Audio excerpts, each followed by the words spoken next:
कहानी का पूरा आनंद लेने के लिए कहानी के पिछले भागों को सुनना ना भूलें। कहानी के पिछले भागों का लिंक आपको नीचे कमेंट बॉक्स और डिस्क्रिप्शन बॉक्स में मिलेगा। तो चलिए आगे की कहानी शुरू करते हैं। जय श्री कृष्ण, जय श्री राधे, ओम नमः शिवाय, जय माता दी। गोपी बोलो, क्या तुम भी मुझसे प्यार करती हो? गोपी कुछ देर चुप रहती है। नहीं, मैं तुमसे प्यार नहीं करती हूँ, सिर्फ तुम मेरे अच्छे दोस्त हो। किशन मायूस हो जाता है, फिर कुछ देर में खुद को संभालते हुए कहता है, कोई बात नहीं, मैं तुम्हें चाहता हूँ, लेकिन ये जरूरी नहीं कि तुम भी मुझे चाहो। हम अच्छे दोस्त हैं, वही मेरे लिए काफी है। सुमित्रा जी और किशन वहाँ से चले जाते हैं। गोपी और उसके माँ बाबा भी घर आ जाते हैं। गोपी बेटा, तू बुरा ना माने तो एक बात पूछूं तुझसे? हाँ बाबा, पूछिए। बेटा, तुझे किशन से प्यार तो नहीं? तो कोई बात नहीं, लेकिन इस रिश्ते के लिए हाँ तो कह सकती थी ना। तुझे किशन जैसा सुलझा हुआ और अच्छा लड़का कहीं नहीं मिलेगा। तुझे पता ही है तुझे कितना प्यार करता है और तेरा कितना सम्मान करता है।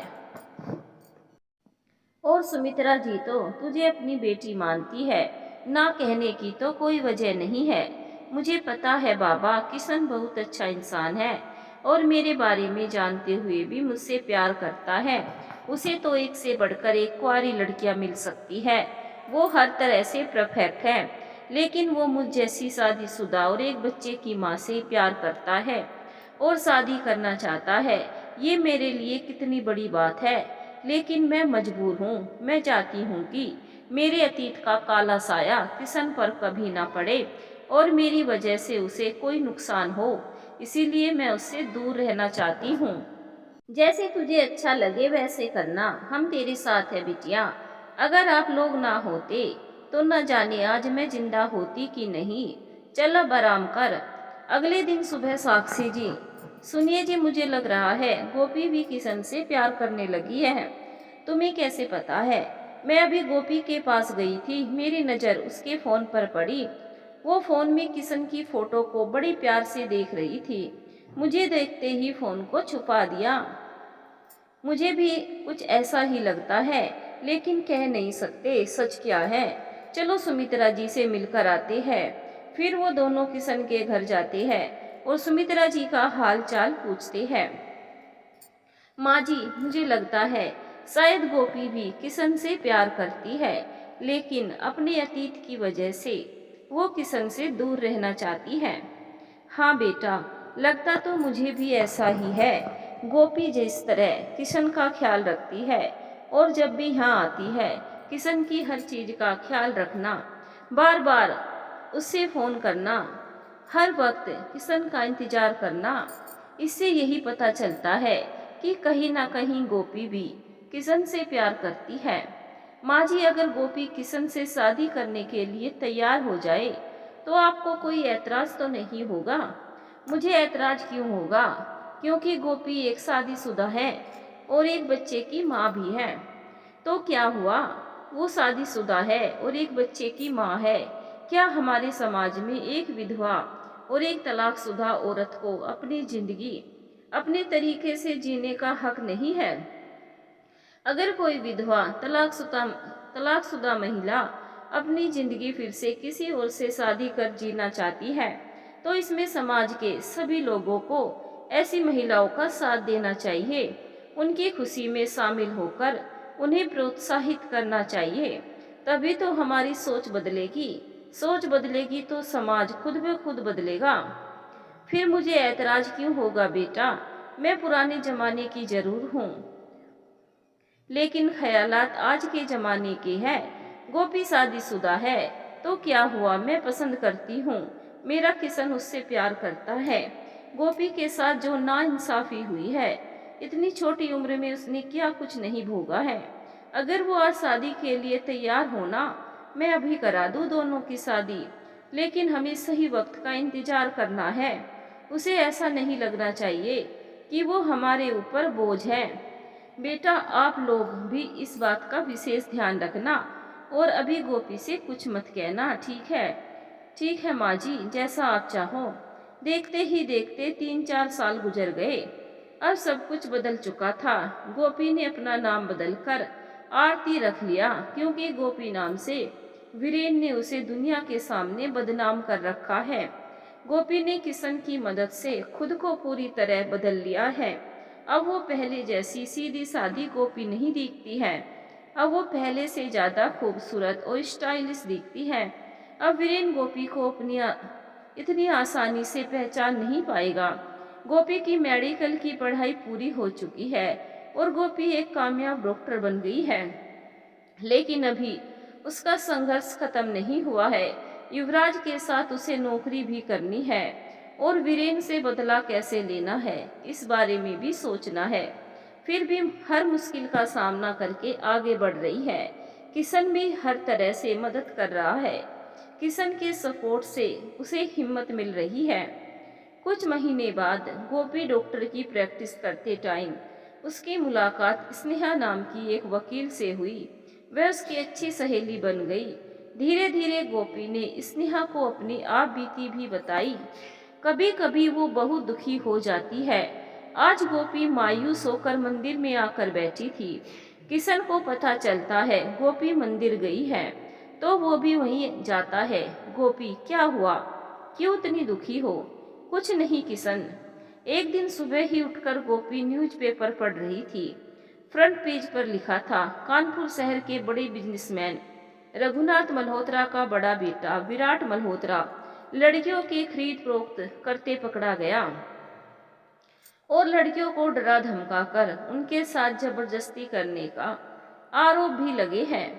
टीवी खोलकर देखा तो ब्रेकिंग न्यूज उसकी थी। ये सब देखकर गोपी शॉक्ड रह जाती है। राधे श्याम जी और साक्षी जी गोपी से कह रहे थे, बेटा ये सच है क्या? नहीं माँ, बाबा ये गलत है। विराट भैया ऐसा कभी नहीं कर सकते हैं। उन्हें मैं अच्छे से जानती हूँ। किसी ने उन्हें फंसाया है। सही कहा बेटा, बड़े लोगों के दुश्मन भी ज्यादा होते हैं। क्या पता उसके किसी दुश्मन ने ही फंसाया होगा। तब तक किशन गोपी को फोन करके बोलता है, गोपी तुम तो विराट बहुत अच्छा है कहती थी। मैं ये क्या देख रहा हूँ? वो भी अपने भाई जैसा निकला। नहीं किशन, ये गलत है। मैं नहीं मानती हूँ विराट भैया ऐसा कर सकते हैं।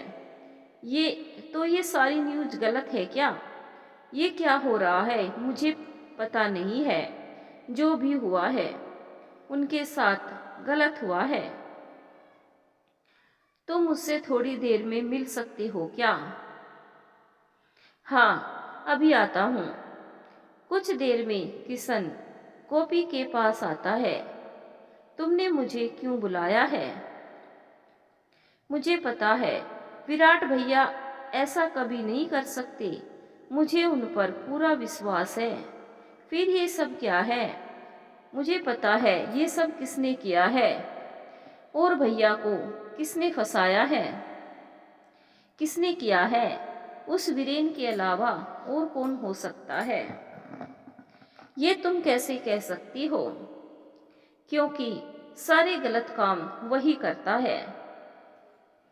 वीरेन अपने भाई के साथ ऐसा क्यों करेगा?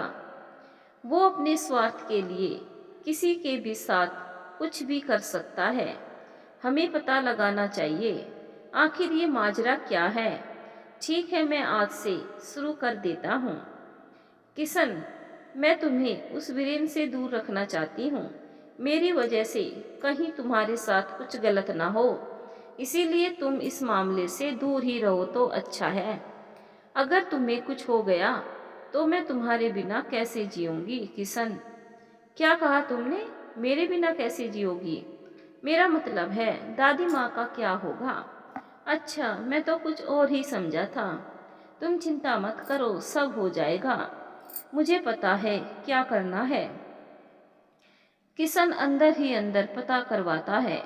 2 दिन बाद किशन गोपी से मिलने आता है। गोपी, तुम सच कह रही थी। विराट को इस मामले में फंसाया गया है। पूरी तरह तो पता नहीं, लेकिन जहाँ तक मुझे पता चला है तुम्हारा शक सही था। मुझे पता है उसी ने खेला है ये घिनौना खेल। मैं उसे छोड़ूंगी नहीं। उधर रघुनाथ जी बहुत दुखी थे।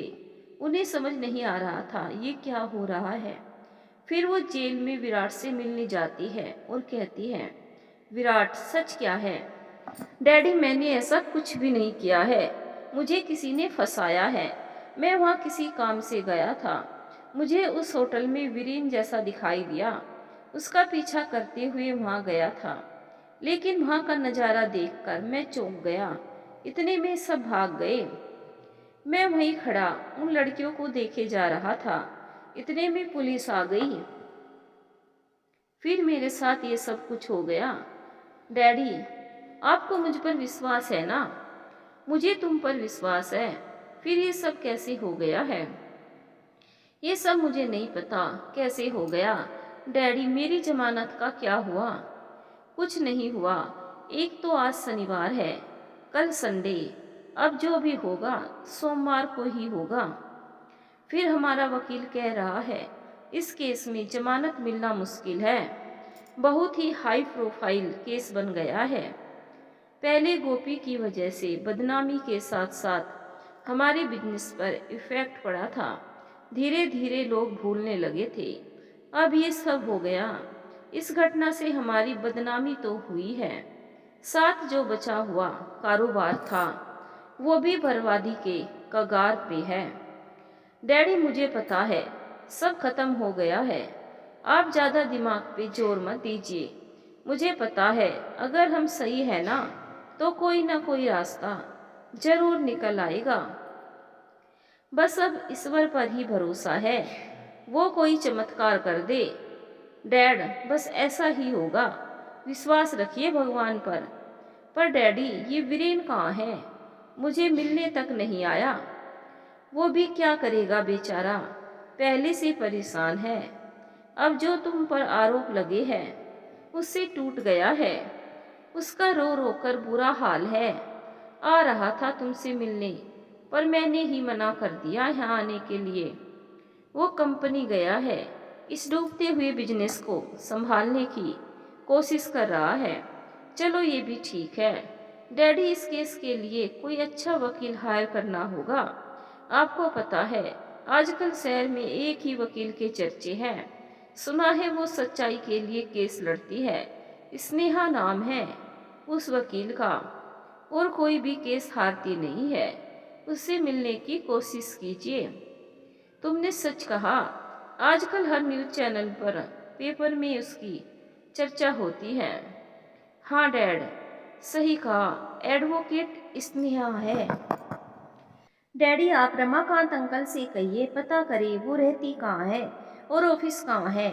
ठीक है, मैं अभी रमाकांत को घर पर बुलाता हूँ। रघुनाथ जी घर जाकर रमाकांत को बुलाते हैं। रमाकांत घर पर आती है और पूछते हैं, सर आपने मुझे क्यों बुलाया है? रमाकांत, विराट निर्दोष है, तुम्हें पता है। वो गलती से फंस गया है तो उसका केस लड़ने के लिए कोई अच्छा वकील चाहिए। आजकल लोगों की जुबान पर एक ही नाम है, एडवोकेट स्नेहा। सुना है कि कितना भी कमजोर केस क्यों ना हो वो हारती नहीं है। तो तुम पता करो कहाँ रहती है, फिर हम उससे मिलने जाएंगे। ठीक है सर, पता करता हूँ। गोपी, मुझे उस वीरेन से मिलना ही पड़ेगा। पागल हो क्या तुम, कैसे मिल सकते हो? मैं ऐसे ही नहीं मिलूंगी। मेरे पास एक आइडिया है। क्या आइडिया है बताओ? गोपी अपना आइडिया किशन को बताती है। किशन गोपी की बात पर सहमत होता है। जिस क्लब में वो हर रोज अलग अलग लड़कियों को लेकर जाता है वहीं मैं भी जाऊंगी, अपने दोस्त स्नेहा को लेकर, क्योंकि वह एक कामयाब वकील है और वह इस तरह के बहुत सारे केस लड़ चुकी है और जीत भी चुकी है। वह मेरा साथ जरूर देगी और उसके बुने हुए जाल में और उसको कैसे फंसाती हूँ वो भी याद रखेगा। ये सब तो ठीक है, लेकिन रिस्क कितना है जानती हो? हाँ मुझे पता है रिस्क है, पर ये रिस्क मुझे लेना पड़ेगा, तभी उसकी सच्चाई दुनिया के सामने ला पाऊंगी। ये सब तुम मैनेज कैसे करोगी? ये सब तुम मुझ पर छोड़ दो। मुझे पता है उसकी कमजोरी क्या है। सबसे पहले उसी पर वार करूंगी। ठीक है, मैं तुम्हारे साथ हूँ। फिर शाम के वक्त घर वालों से आशीर्वाद लेकर गोपी और किशन क्लब के लिए निकल जाते हैं और रास्ते में स्नेहा के ऑफिस से स्नेहा को भी साथ ले लेते हैं। वो एक पार्लर के पास रुक जाती है। तुम यही हमारा इंतजार करो। यूं गई और यूं आई। गोपी और स्नेहा आधा घंटा बाद बाहर आती है। किशन उन्हें गौर से देखता है और फिर चौंक जाता है। यार गोपी, कुछ पल में तो मैं तुम्हें पहचान ही नहीं पाया। बाय बाय गॉड यार, इस लुक में बहुत ही खूबसूरत लग रही हो तुम दोनों।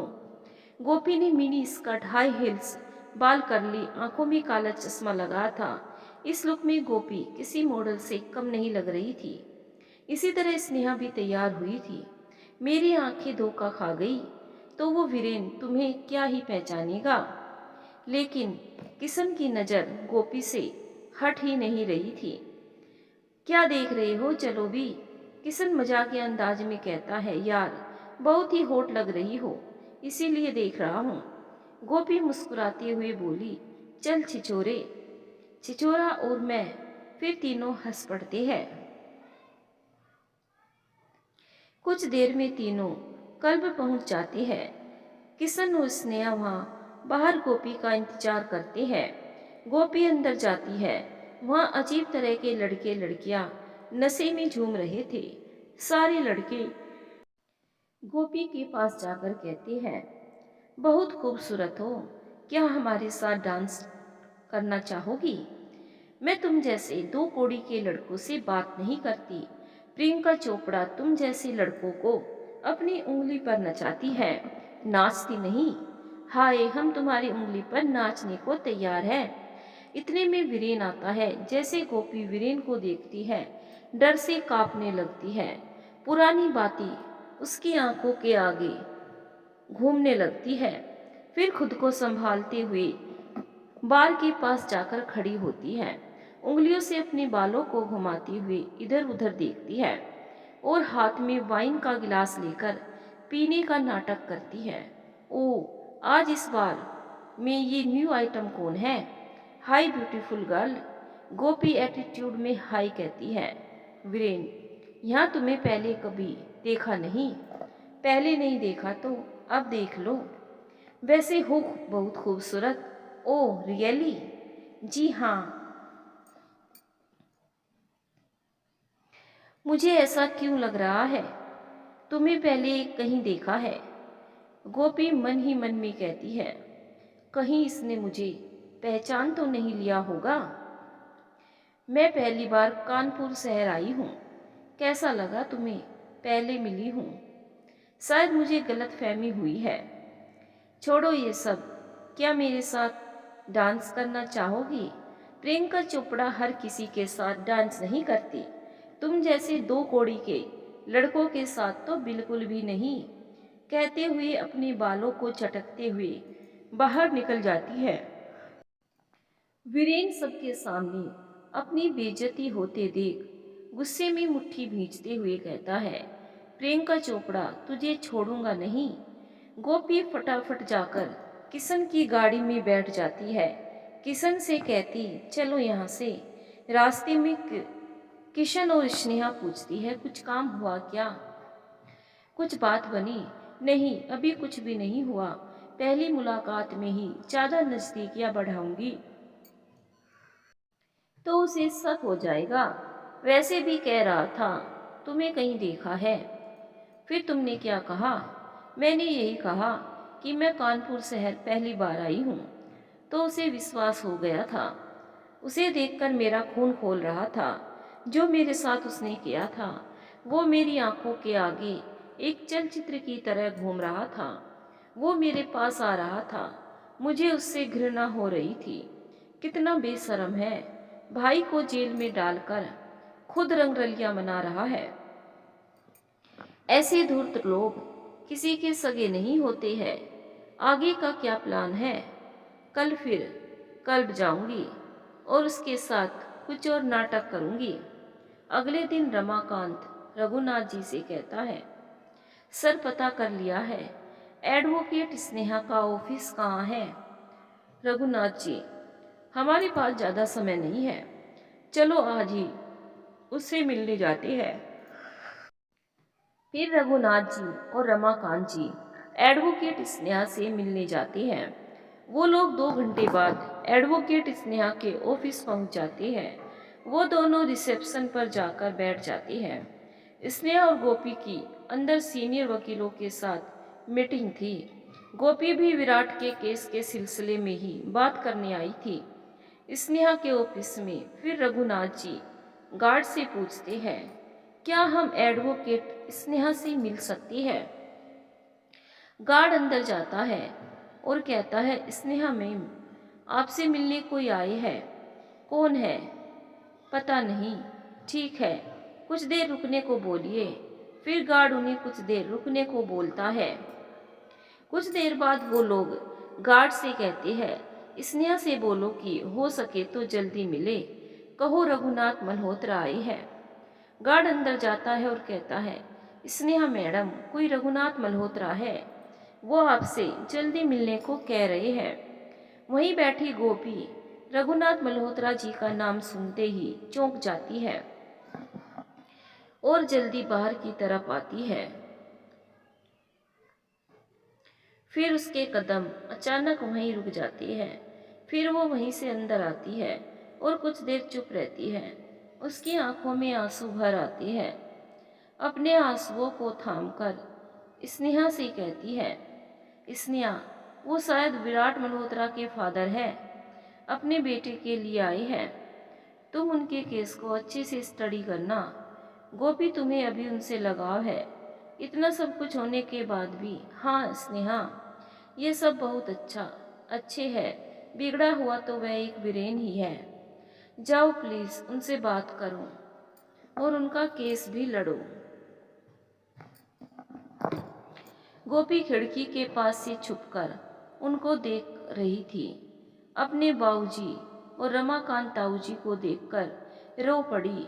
मन तो कर रहा था जाकर रमाकांत ताऊजी और बाबूजी के सीने से लगकर ची भर कर रोए, पर मजबूर थी। एडवोकेट स्नेहा विराट मल्होत्रा का केस लड़ने को बोलती है। सर, बात बनी? हाँ, वो तैयार है। ठीक है सर, कल कोर्ट में मिलते हैं। फिर गोपी और किशन क्लब के लिए निकल जाते हैं। क्लब में गोपी से वीरेन मिलता है और गोपी के हाथ में वाइन का गिलास देता है। मुझे तुम्हारी हेल्प की जरूरत नहीं है, मैं खुद ले सकती हूँ। इतना एटीट्यूड देखकर अच्छा लगा। ऐसे लोग वीरेन मल्होत्रा को बहुत पसंद है।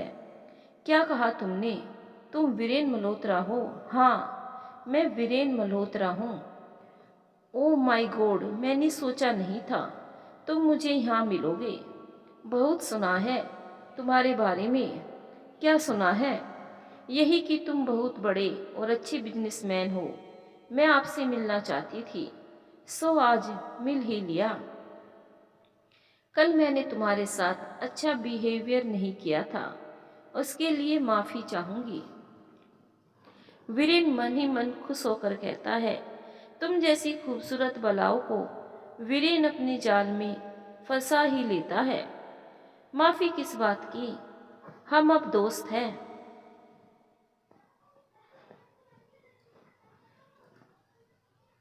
उधर गोपी मन में कहती है, तुझ जैसे दुष्ट से कौन मिलना चाहेगा, पर तुझे दुनिया के सामने एक्सपोज भी तो करना है। वीरेन चुटकी बजा के कहाँ खो गई? बस तुम्हारे बारे में सोच रही थी। क्या सोच रही थी? कुछ सोच रही थी, पर अभी नहीं बताऊंगी। कोई नहीं, फिर बता देना। चलो कुछ खाते पीते हैं। फिर दोनों बहुत सारी बातें करते हैं। तुम्हें क्या पसंद है? हैंडसम लड़कों के साथ घूमना, मौज मस्ती करना। हमारी चॉइस एक जैसी है, हम दोनों की खूब जमेगी। जी हाँ। गोपी वीरेन के कंधे पर सर रखती है। वीरेन अपने हाथों से गोपी के गाल पर से बाल हटाता है और कहता है, तुम बहुत खूबसूरत हो। कहीं और चले क्या? ठीक है चलो। इतने में किशन का फोन आ जाता है और गोपी कहती है, मेरे डैड का कॉल है, अभी मैं चलती हूँ। कल मिलते हैं। ठीक है, जल्दी आना। ओके, पर यहाँ नहीं, और कहीं मिलेंगे। कहाँ? किसी अच्छे रिसोर्ट या रेस्टोरेंट में। ठीक है, जहाँ तुम कहोगी वहीं चलेंगे। Okay bye. गोपी जल्दी किशन की गाड़ी में आकर बैठ जाती है और दोनों वहाँ से जल्दी जल्दी निकल जाते हैं। कुछ बात आगे बढ़ी? हाँ, बढ़ी है। कुछ हद तक जाल में फंसा लिया है। कल की मुलाकात उसके साथ आखिरी होनी चाहिए। हमारे पास ज़्यादा समय नहीं है और मुझे उसका चेहरा बार बार नहीं देखना है। उसे देखते ही मेरा खून खौल उठता है। चलो ठीक है, कल का कल देखेंगे। कल विराट भैया की अदालत में पहली सुनवाई है। मुझे समझ नहीं आ रहा कि मैं कल कोर्ट में कैसे जाऊं। वहां जाकर क्या बोलूंगी। स्नेहा ने सबूत लाने को बोला था। अभी मेरे पास उस विराट के खिलाफ कोई सबूत नहीं है। मैं पुख्ता सबूत के साथ सबके सामने जाना चाहती हूँ, ताकि मैं एक ही बार उस वीरेन को जेल में पहुंचा सकूं। ऐसा ही होगा, तुम ज़्यादा मत सोचो। अगले दिन सब समय पर अदालत में हाजिर हो जाते हैं। बस इंतजार था तो गोपी का अदालत का वक्त खत्म होने जा रहा था। गोपी और स्नेहा अदालत में पहुंची नहीं। जज साहब कहते हैं, मिस्टर विराट क्या हुआ? तुम्हारा वकील कहाँ है?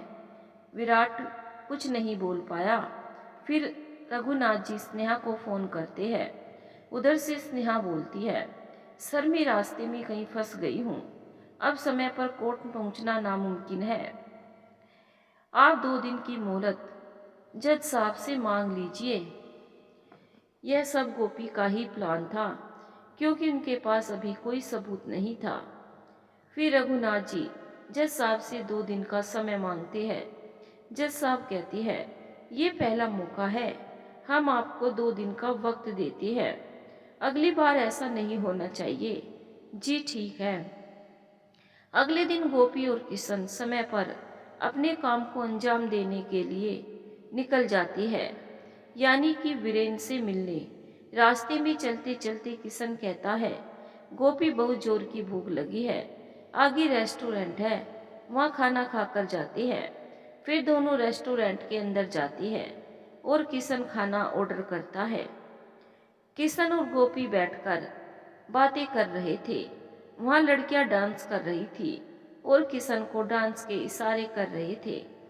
किशन दिखने में बहुत ही गुड लुकिंग, लंबी चौड़ी कदकाठी का और चेहरे से मासूम दिखता था। एक ही नज़र में लड़कियां उस पर फिदा हो जाती थी, लेकिन किशन किसी लड़की पर नज़र उठाकर भी नहीं देखता था। बस देखता था तो सिर्फ गोपी को। उसका दिल तो गोपी के लिए धड़कता है। देख रही हो कैसे लड़कियां मुझ पर मरती है। एक तुम हो कि मेरी फीलिंग को समझती नहीं। चलो जल्दी खाना लाने को बोलो, हमें जल्दी वहाँ पहुँचना भी है, बस आने वाला है। किशन गोपी को छुड़ाने के लिए कहता है, तब तक मैं उन लड़कियों का दिल बहला कर आता हूँ, वो मुझे बुला रही हैं। फिर लड़कियों के बीच में जाकर उनके साथ डांस करता है, पर उसकी नज़र गोपी पर टिकी थी। गोपी को जलन हो रही थी किशन को उनके साथ देखकर। फिर सबके बीच में जाकर किशन को खींच कर लाती है गोपी। तुम्हारी ये हिम्मत, मेरे होते हुए उन गैरों के साथ डांस करोगे? फिर खुद किशन के साथ डांस करने लगती हैं। किशन एक हाथ गोपी की कमर पर रखता है और दूसरा उसके कंधे पर। गोपी ने उसके कंधे पर सर रखा था। सुंदर संगीत बज रहा था। संगीत की एक धुन पर दोनों झूम रहे थे। फिर किशन गोपी को अपनी बाहों में भर लेता है। दोनों एक दूसरे में खोए हुए थे। ऐसा लग रहा था बरसों के बिछड़े प्रेमियों का मिलन हो रहा हो। फिर अचानक गोपी किशन से अलग होती है और सॉरी कहती है। सॉरी क्यों? कुछ नहीं, यूं ही। फिर दोनों खा पी कर वहां से निकल जाती है। वीरेन वहीं क्लब में गोपी का इंतजार कर रहा था। जान कितना इंतजार करवाती हो, 2 घंटे से यहाँ पर हूँ, जाम में फंस गई थी। बोलो कहाँ चले, जहाँ तुम्हें अच्छा लगता है। मुझे इस शहर के बारे में ज़्यादा नॉलेज नहीं है। ठीक है, फिर मेरी मनपसंद की जगह चलती है। फिर वो दोनों वहाँ से निकल जाते हैं। किशन भी उनकी गाड़ी के पीछे पीछे जा रहा है। वीरेन गोपी को उसी रेस्टोरेंट में ले जाता है जहाँ गोपी के साथ उसने सालों पहले गलत किया था। उस होटल को देखते ही गोपी सिहर जाती है और उसके कदम वहीं रुक जाते हैं। क्या हुआ, क्यों रुक गई? गोपी संभलते हुए, कुछ नहीं वीरेन, सोचती बहुत हो यार, चलो अब। दोनों अंदर जाते हैं। फिर वहाँ कुछ देर बैठते हैं। गोपी इधर उधर की बात करती है। कुछ देर में वीरेन वाइन मंगवाता है। फिर दोनों पीने लगते हैं। गोपी सिर्फ पीने का नाटक करती है और वीरेन से छुपाकर वहीं डस्टबिन में फेंक देती है। मुझे इस एक हफ्ते में तुमसे मिलने बात करते हुए न जाने क्या हो गया है। जब तुम्हारे पास नहीं होती हूँ तो मुझे अच्छा नहीं लगता है। तुम्हारे मैसेज आते ही मेरा दिल खिल उठता है। ऐसा मेरे साथ क्यों हो रहा है? तुम्हें प्यार हो गया है? किससे हुआ है? किसके बारे में हर वक्त सोचती हो? तुम्हारे तो मुझे तुमसे प्यार हो गया है। हाँ पागल। गोपी वीरेन के कंधे पर सर रखती है। फंस गई चिड़िया मेरे जाल में, कुटिल हंसी छोड़ता गोपी फिर नशे में होने का नाटक कर रही थी और बोलती है आई लव यू जान कहते हुए फिर वीरेन के सीने से लग जाती। वीरेन सोचता है इसको चढ़ गई है और ये होश में नहीं है। मैंने यहाँ एक रूम लिया है, चले रूम में? हाँ चलो, मन ही मन में कहती है। चल वीरेन मल्होत्रा, अपनी बर्बादी की ओर चल।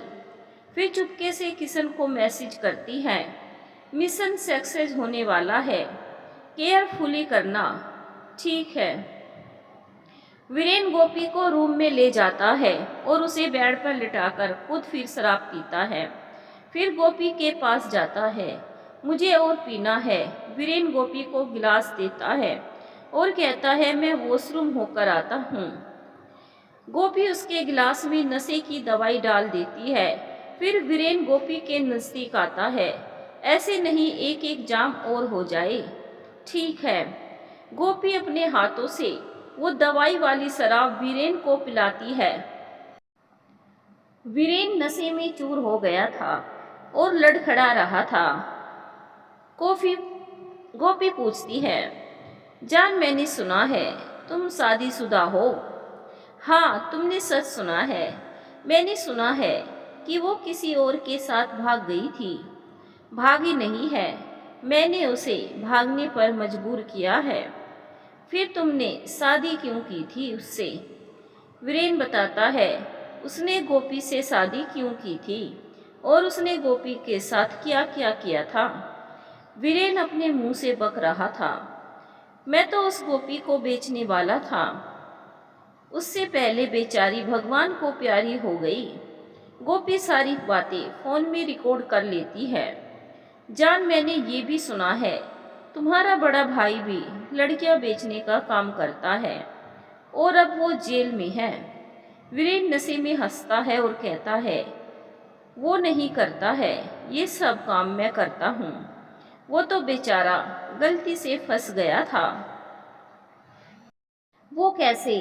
उस दिन होटल में लड़कियों का सौदा हो रहा था। भाई पता नहीं क्यों आए थे, लेकिन उन्होंने मुझे देख लिया था। मेरा पीछा करते हुए जहां उन लड़कियों को रखा वहां पहुंच गए।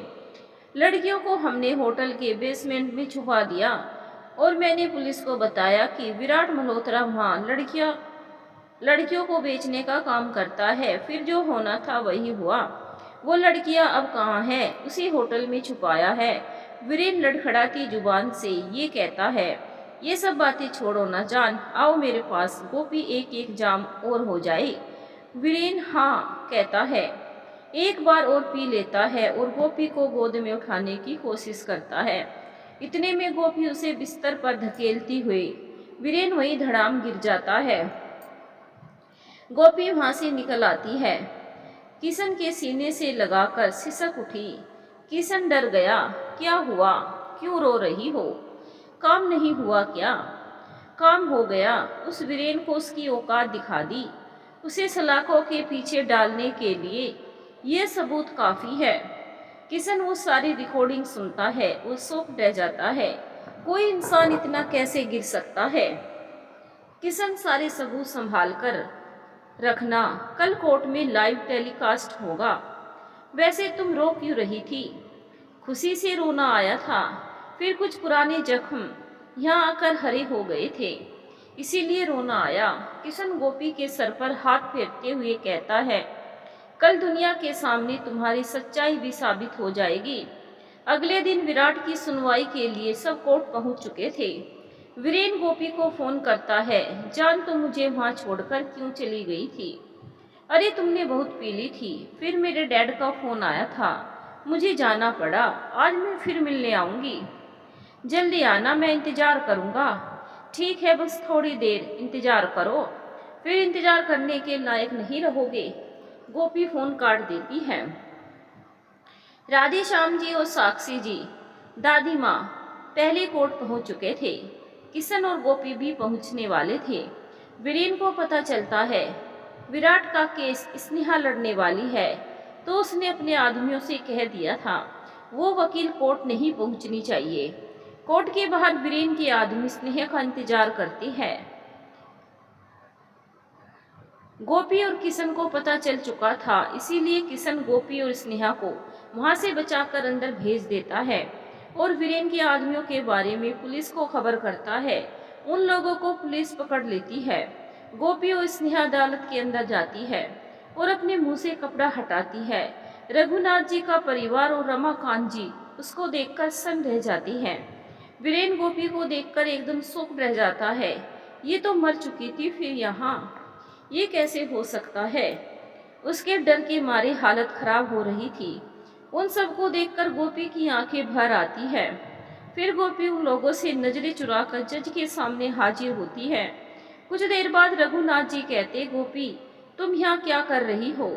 तुम्हारी वजह से कुछ साल पहले हमारी कितनी बदनामी हुई थी, वो दाग आज भी जैसे के तैसे हैं। फिर यहाँ क्या करने आई हो? गीता जी, इस धोखेबाज लड़की को निकालो यहाँ से, मैं इसका चेहरा देखना नहीं चाहती हूँ। रघुनाथ जी, कहो गोपी यहाँ क्या कर रही हो? मैंने तुम्हें बेटी माना था, पर तुमने मेरे प्यार का ये सिला दिया। तुमने हमें आखिर धोखा क्यों दिया? सर, धोखा किसने किसको दिया है अभी पता चल जाएगा। इतने में जज साहब कहते हैं, आप लोग अपना घरेलू मामला बाद में सुलझाना, पहले ही बहुत देर हो चुकी है। कार्यवाही शुरू करें। फिर दोनों वकील अपनी अपनी दलीलें पेश करती है। दोनों वकीलों के बीच बहुत बहस होती है। जज साहब कहते हैं, मिस स्नेहा, कानून सबूत मांगता है। तुम्हारे पास मुजरिम को बचाने के लिए क्या कोई पुख्ता सबूत है? अगर है तो कोर्ट का वक्त जाए किए बिना सबूत यहाँ पेश करे, नहीं तो अदालत का समय बर्बाद ना करे तो अच्छा होगा। सर, मेरे पास सारे सबूत है, अभी पेश करती हूँ। स्नेहा गोपी को इशारा करती है सबूत देने के लिए। गोपी अपने बैग में देखती है, फिर याद आता है सबूत तो किशन के पास है। कुछ देर चुप हो जाती है। जज, क्या हुआ वकील साहिबा? सर, सबूत है मेरे पास, लेकिन वो मेरे दोस्त के पास रह गए हैं, बस आता ही होगा। तब वीरेन बीच में बोल पड़ा, जज साहब, ये लड़की धोखेबाज है, कुछ नहीं है इसके पास। पहले भी हमें धोखा देकर अपने यार के साथ भाग गई थी। आज फिर कानून को और हम सबको धोखा दे रही है। धोखेबाज कौन है? वीरेन मल्होत्रा, अभी पता चल जाएगा। मनमी कहती है, किशन कहाँ हो, प्लीज जल्दी आ जाओ। मिस स्नेहा, अब बताओ हम तुम्हारा क्या करें? स्नेहा गोपी की तरफ देखती है। सर, बस मुझे 10 मिनट का वक्त दीजिए। ठीक है, सिर्फ 10 मिनट, उसके बाद तुम भी जेल जाओगी, अदालत में झूठ बोलने के लिए। 10 मिनट खत्म होने पर वीरेन कहता है, इस धोखेबाज को अरेस्ट कीजिए इंस्पेक्टर। फिर मन ही मन में खुश होता है, अब आएगा मजा, मेरा बाप यूं ही मर जाएगा। विराट भाई सारी उम्र भर जेल में बिताएगा। श्वेता भाभी भाई के गम में मरेगी और सारी प्रॉपर्टी का मालिक आज से मैं हूँगा। और इस गोपी को पुलिस सजा देगी। भगवान से कहता है, हे भगवान, मेरी किस्मत इतनी अच्छी क्यों है। कुटिल मुस्कान छोड़ता है।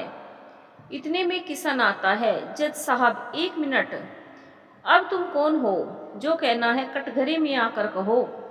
किशन स्नेहा को वो रिकॉर्डिंग देता है। सर, इसमें सारे सबूत है, क्या मैं ये रिकॉर्डिंग सुना सकती हूँ?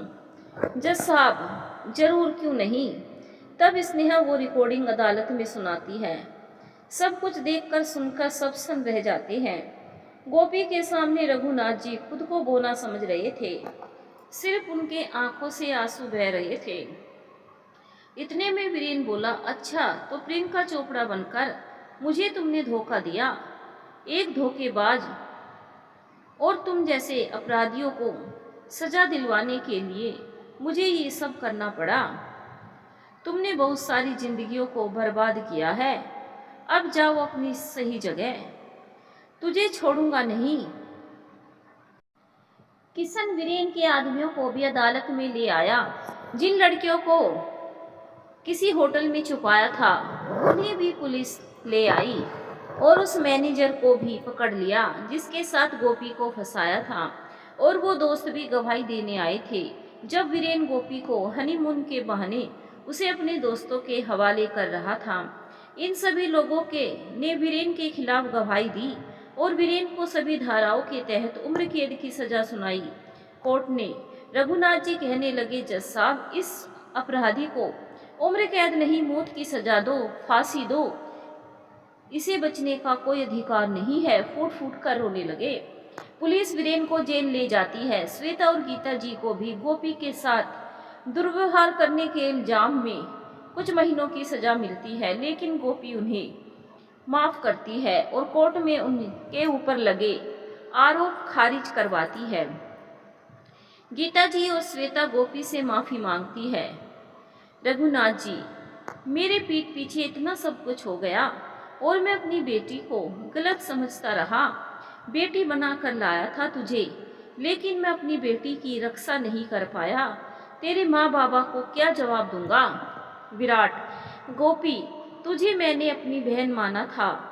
तेरे साथ हमारे पीठ पीछे इतना कुछ होता रहा, तूने हमें एहसास तक नहीं होने दिया।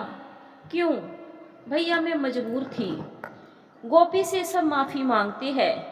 बाबा, मुझसे माफ़ी मांगकर आप मुझे खुद से दूर मत कीजिए। इसमें किसी की गलती नहीं है। जिसकी गलती थी उसको सज़ा मिल गई। रमाकांत जी वहीं खड़े होकर रो रहे थे। गोपी अपने ताऊ जी के आंसू पोंछती है। आप क्यों रो रहे हो ताऊ जी? रमाकांत जी, अपनी बेटी पर विश्वास ना करके उस धोखेबाज पर विश्वास करने के लिए मेरी वजह से तूने कितने दुख पाए हैं। मुझे माफ़ कर दे मेरी बच्ची। ताऊ जी, आपकी जगह मैं होती तो मैं भी यही करती। आप लोग मुझसे माफ़ी मांगकर क्यों मुझे खुद से दूर कर रहे हो? अपने ताऊ जी के गले लग जाती है। फिर सब अदालत से बाहर निकल आते हैं। बाहर न्यूज़ चैनल वाले स्नेहा और गोपी का इंतजार कर रहे थे। मैम, आज आपको कैसा महसूस हो रहा है और अपनी बीती हुई जिंदगी के बारे में कुछ बताइए। आप एक कामयाब डॉक्टर होने के साथ साथ आपने एक वकील की भूमिका भी निभाई। केस आपका एडवोकेट स्नेहा ने लड़ा, लेकिन सारी भूमिका आपकी ही थी। आपने अपने करियर में यह सब कैसे किया? सब सन रह जाती है गोपी की बात सुनकर कि गोपी एक डॉक्टर बन गई है। बहुत अच्छा महसूस हो रहा है। न्यूज़ चैनल वालों को अपनी बीती जिंदगी और अपने संघर्ष के बारे में सब कुछ बताती है। फिर न्यूज़ चैनल वाले पूछते हैं, आप आज तक कैमरे के आगे नहीं आई, इसकी वजह क्या है? इसकी वजह आपके सामने है। हमने सुना है आपका एक बेटा भी है, लेकिन आप तो अपने हस्बैंड से अलग थी, तो गोपी अपने बीते हुए कल और अपने बेटे के बारे में सब कुछ बताती है। न्यूज़ रिपोर्टर, मैडम, आपकी इस कामयाबी का श्रेय किसे देना चाहेगी? मेरे माँ बाबा, मेरे भाई बहन, मेरे ताऊ जी ताई जी, और ऐसी कठिन समय में जिसने मुझे संभालना को देना चाहती हूँ। इस कामयाबी के पीछे सबसे बड़ा हाथ मेरे मुंह बोले माँ बाबा का है। अगर इन्होंने मुझे सहारा न दिया होता तो आज मैं जिंदा ना होती। मेरे माँ बाबा मेरे लिए सब कुछ है। न्यूज़ रिपोर्टर, मैम, आखिरी सवाल, आप और किशन जी का रिश्ता सिर्फ दोस्ती का है या इससे बढ़कर? किशन मेरा दोस्त, मेरा सखा, मेरा सब कुछ है। अगर मेरे साथ वो ना होता तो आज मैं ये सब नहीं कर पाती। उसकी मदद से आज मेरी जीत यानी कि सच्चाई की जीत हुई है। रही बात दोस्ती से भी बढ़कर कोई रिश्ता है हमारा, तो हाँ है। किशन से मैं बहुत प्यार करती हूँ। किशन मेरी जिंदगी है, उसके बिना मेरी जिंदगी अधूरी है। आई लव यू किशन, और किशन के सीने से चिपक जाती है। फिर आज तक किशन जी को आपने प्यार का इजहार क्यों नहीं किया? क्योंकि मेरी वजह से किशन को कोई नुकसान ना हो। न्यूज़ रिपोर्टर, मैम, आप देश और समाज के लोगों के लिए क्या कहना चाहती हो? मैं यही कहना चाहती हूँ कि हमेशा सत्य के मार्ग पर चलने की कोशिश करें। सच्चाई का मार्ग कठिन जरूर है, आखिर में वही सुखदायी होता है। और देश और समाज के हित में काम करे, गलत के खिलाफ आवाज उठाए, आंख मूंदकर चुप न रहे, और अपने बच्चों को बचपन से ही गलत और सही का फर्क समझाए। उनकी गतिविधियों पर ध्यान दे, उन्हें खूब पढ़ाई लिखाए, और पढ़ाई के साथ साथ उन्हें औरतों, बुजुर्गों और गरीब लोगों की इज्जत करना सिखाए। मेरा साथ देने और मुझे सुनने के लिए आप सभी लोगों का दिल से धन्यवाद करती हूँ। रघुनाथ जी युवराज को गोद में लेकर बहुत प्यार करते हैं। मेरा पोता गोपी रघुनाथ जी को देखकर मुस्कुराती है। गोपी बेटा, आप सब लोग हमारे घर चलो। नहीं बाबूजी, हम आज अपने घर जाएंगे। धन्यवाद दोस्तों। कहानी अच्छी लगी हो तो वीडियो को एक लाइक जरूर करिएगा और हमें कमेंट करके जरूर बताइएगा आपको कहानी कैसी लगी। मिलेंगे एक और प्यारी सी कहानी के साथ। मैं माफ़ी चाहती हूँ, कहानी के भाग बहुत लेट आ रही है।